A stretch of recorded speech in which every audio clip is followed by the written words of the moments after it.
Өтсе де, жер үшін қақтығыс әлі де күшіне мінуде. Солардың бірі қазақ елінің адал ұлдарының бірі Жұмабек Ахметұлы Ташенов.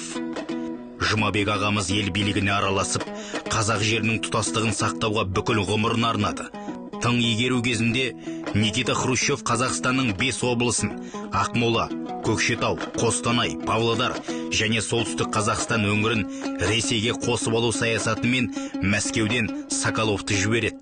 1960 жылы Қазақ КСР министрлер кеңесінің төрағасы қызметінде отырған Ташенов Целиноградқа ұшып келіп, жоспарлау комитеті келесі жылға керекті бюджеттің мәліметін бермеді деп Соколовты орнынан алып, 24 сағат ішінде Қазақстаннан қуады.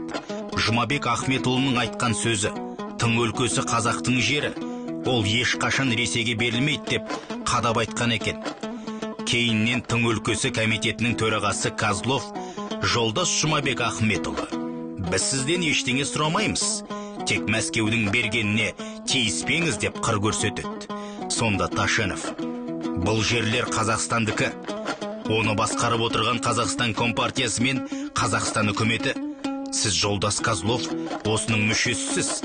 Мынандай қыр көрсететін болсаңыз, қазір партиядан шығарып, жұмыстан босатам деп кесіп айтқанда, Козловтың зәресі ұшып, көзі алайып, кешірім сұрап жүгірген екен. Қазақтың адал ұлы Жұмабек Маңғыстауды Түркменстанға бермей, оңтүстік жерлерді Өзбекке бермей, Мәскеу қаулыларының талайын тоқтатқан.